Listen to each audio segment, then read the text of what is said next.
Have you ever wondered what makes an airplane fly? Well, the answer is lift. But what is actually lift and how is it generated? A common way to describe lift is using Bernoulli's principle. So let's say you have a wing and the air is hitting the wing and moves above and below the wing.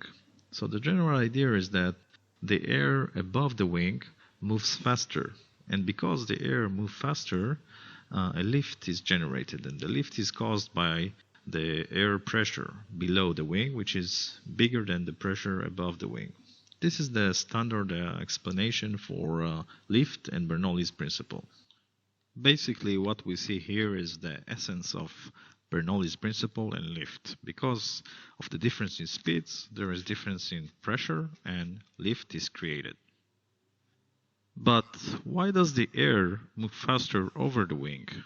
A common misconception is that the air molecules have to meet in the end of the wing, and because the distance over the wing is longer, the air above the wing moves faster, so it has to meet the other flow that goes below the wing in the end.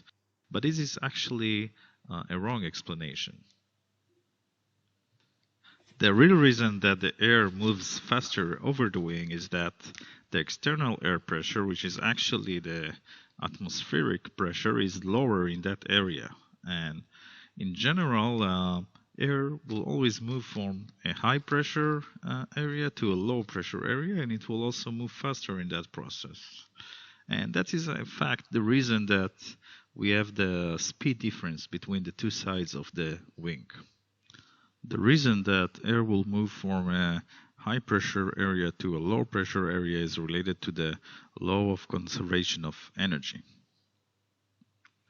So what is the reason for the pressure difference? Why is the atmospheric pressure lower above the wing? That's actually a more difficult question. And in order to answer this question, I will have to go more in depth into describing other phenomena, such as the Bernoulli's principle, the Coanda effect, and the movement of air or fluid over curved surfaces. And this is something I will do in my next video. So I hope you enjoyed this video and more videos will follow.